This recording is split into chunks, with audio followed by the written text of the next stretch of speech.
Dzień dobry, welcome to the channel. My name is Rob, and in today's video, we ask the question, does Poland have the worst demographic crisis in Europe?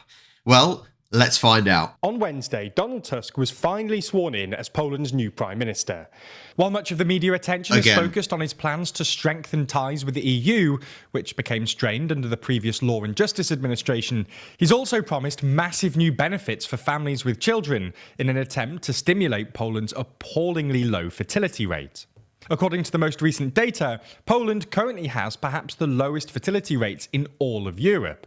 I'm just going to quickly think why it's got bad fertility rate. I'm going to say if Poland is growing as a country financially, you know, is that a case that women are deciding, okay, well, actually, I want a career rather than have children? That's normally a big thing. I don't know about if it's a case of Poles leaving Poland and moving to other countries for work and things. I don't know. But you would think it would be something to do with the first decision, the first decision I made on the, women wanting a career. That's what I would assume. In September, just over 22,000 babies were born, the lowest number in Poland's modern history, and down nearly 20% on September last year, when nearly 27,000 babies were born. This would imply that Poland currently has a fertility rate of about 1.1, which would be the lowest in the EU when compared against the most recent Eurostat data. To appreciate the severity of the crisis, just look at this graph comparing the annual number of births and deaths over the past 2 decades. While the number of births is relatively stable for most of the 2010s and even spikes in 2019, since the pandemic, it's basically just dropped off a cliff.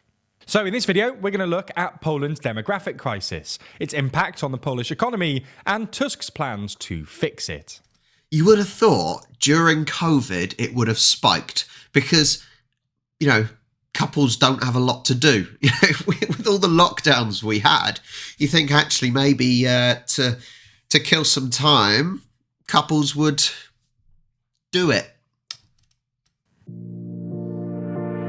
TLDR News. Before we start, if you haven't already, please consider subscribing and ringing the bell to stay in the loop Their channel and be and our channel notified when we release new videos. So, to understand this video, you're going to need a bit of context.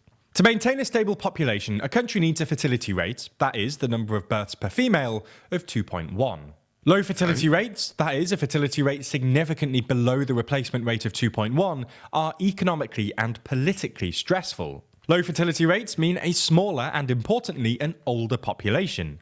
This means there will be less people of working age relative to pensioners, which means a smaller economically productive population sustaining a relatively larger non-productive population. This means 2 things. 1, a smaller economy overall, because you've got fewer working age people, and 2, a higher tax burden on those young people that are working. This is because, assuming you want to maintain your current quality of public services, you need to make sure that you're getting the same amount of tax per capita. But if you've got fewer working age people and more idle pensioners, then you need to tax those working age people more heavily to keep standards up. This is both bad economically, a higher tax burden will, at least in theory, discourage working, and bad socially, because it creates intergenerational unfairness. Like most post-communist countries, Poland saw its birth rate collapse in the 90s, going from about 2.3 in the 80s to about 1.3. Poland's demographic crisis became particularly acute in the 2000s for 2 reasons. First, for most of the 2000s, Poland's fertility rate was the lowest in the post-communist space, hovering at about 1.3. What makes this so notable is that, unlike other post-communist countries, Poland was a deeply religious country. You think there'll be a lot going on? Gallup poll found that 75% of Poles considered religion important to them, way higher than other post-communist countries like the Baltics or Russia, and the highest of any large European country. This is unusual because religiosity usually positively correlates with fertility, i.e. countries with higher rates of weekly worship, for instance, also generally have higher fertility rates. So you'd expect Poland to have at least higher fertility rates than its post-communist peers. That's odd. Second, emigration. Poland's population was relatively stable in the first decade or so after the fall of communism in 1989, but the number of people emigrating increased significantly in the late 1990s to about 100,000 per year. See, I think it's probably trying to keep a real fine balance that is on a knife edge. It either goes one way or the other, and there's a specific point that you want your fertility rate to be. And it makes sense that after 1989, and also with EU and freedom of movement, a lot of Poles did leave Poland. A lot came to the UK to work so they could earn money, send it back, or just have what they thought was a better life over here. So, yeah, the population must have gone whoosh, down you go, because there was so much emigration out of Poland. But yeah, it must be an economic nightmare trying to keep a balance, because you want the taxes coming in to support the older people, for example, and to have public services. Not an easy thing to do. And then skyrocketed after Poland joined the EU in 2004. Empowered by freedom of movement, millions of Poles left their home country to work in the rest of Europe in search of higher wages and better living standards. Over the next few years, over 2 million Poles moved abroad, mostly to Western Europe and the UK, where the Polish population increased more than tenfold. By 2011, it was estimated that 5% of all Polish citizens had lived outside the country, and a 2014 survey found that an astonishing 90% of Poles under 34 had considered emigrating. Interestingly, then, Prime Minister Donald Tusk, whose Civic Platform party ruled Poland from 2007 until 2015, realised that this was a problem and implemented a whole load of policies to offset it, making Tusk's government one of the first in the world to talk explicitly about demographic crises. Broadly, Tusk did two things. First, he introduced tax breaks for families, including one that only kicked in once you had your second child. Okay, I'm going to say this now, and it may upset people, so I'm sorry if it does. I don't understand giving child benefits to parents that have children. And this one is slightly different, because you don't get anything for the first, but you get child benefits or tax breaks if you have two or more. But surely, if you're a grown-up, a married couple or a non-married couple or whatever, you should only really be having children if you can afford to have children. I know life doesn't work like that and people can fall on hard times, but it just seems a strange concept for me that people are paid to have children. I don't understand. And as I said, I am not a parent. At the age of coming up 34, my birthday is very soon. I don't understand it. So if anyone wants to politely explain why they think child benefits are a good idea, then please let me know. This is obviously a reason why child benefits may be a good reason, because you want the growth of the population. So maybe that's one thing, but it just puzzles me. You should have children if you can afford it, or at least sort of afford it. And second, he loosened Poland's immigration laws, with two amnesties for illegal immigrants in 2007 and 2012. To some extent, Tusk was successful. Having declined every year from 2001 until 2007, Poland's population returned to growth in 2008, although this was largely because Poland's economic boom reduced emigration. Very true. Anyway, when they came to power in 2015, Law and Justice basically continued Tusk's policies. Despite campaigning on an anti-immigration platform, they continued to loosen immigration laws, and Poland has reliably issued the most residence permits in the entire EU. They also introduced a monthly benefit of 500 zlotys, or roughly €120, per child starting with the second born, which is immensely popular in Poland. In 2019, the scheme was expanded to include all children under 18, regardless of family income, and it's due to increase to 800 zlotys, or nearly €200, in January. See, that's the stupid thing. To whatever income you earn, you still get child benefits. And it's probably similar over here, but some people just do not need it.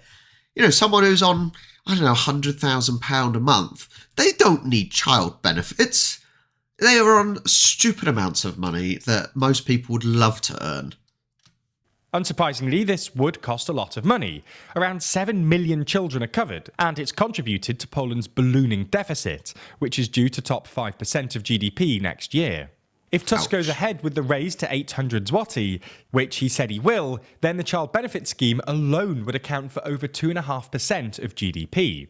Unfortunately for Poland, these policies haven't really worked. Poland's population returned to decline in 2012, and as we mentioned in the intro, its fertility rate is now at an all-time low of 1.1.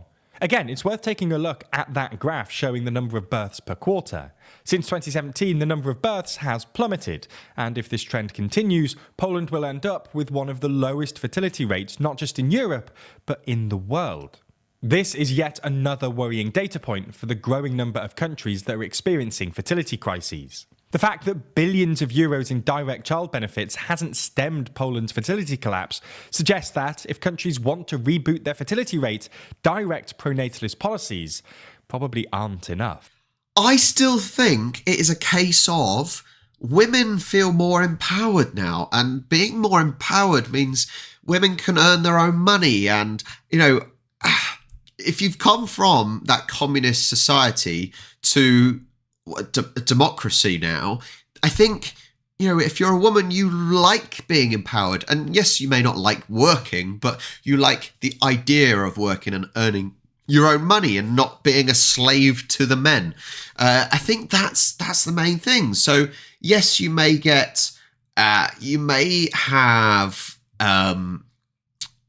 have different policies, but it still doesn't make a woman think, okay, well, I'm going to have a child because of that. Because more and more women are thinking about their career. And that's just the way it is. So policies don't necessarily make a huge difference. It's a really interesting one. And I think it is partly due to coming out of communism. I see when I was in Wrocław in the summer, you see these women that feel empowered.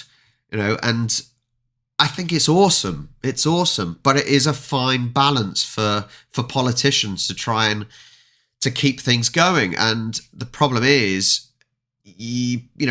older people, they're aging, but they are living longer, and therefore you need to pay their pensions, which costs more money, and therefore you need more young people. It's a bit of a catch-22 at the moment. And it's one of those weird ones because you think, well, we need to reduce population. Population is soaring, and at some stage there's going to be too many people. You think of the population increase in, say, the last 30 years. It's boomed, one of those words.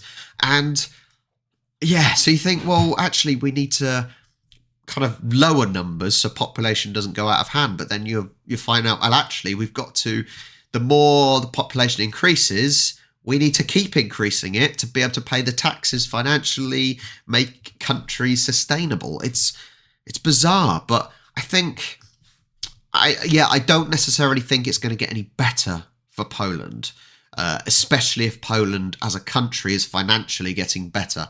I just don't think so. I think you need a poorer country for women to reproduce more, and you see that in countries such as Africa. A really interesting one. Let me know your thoughts in the comments down below, and make sure you like and subscribe. Do widzenia.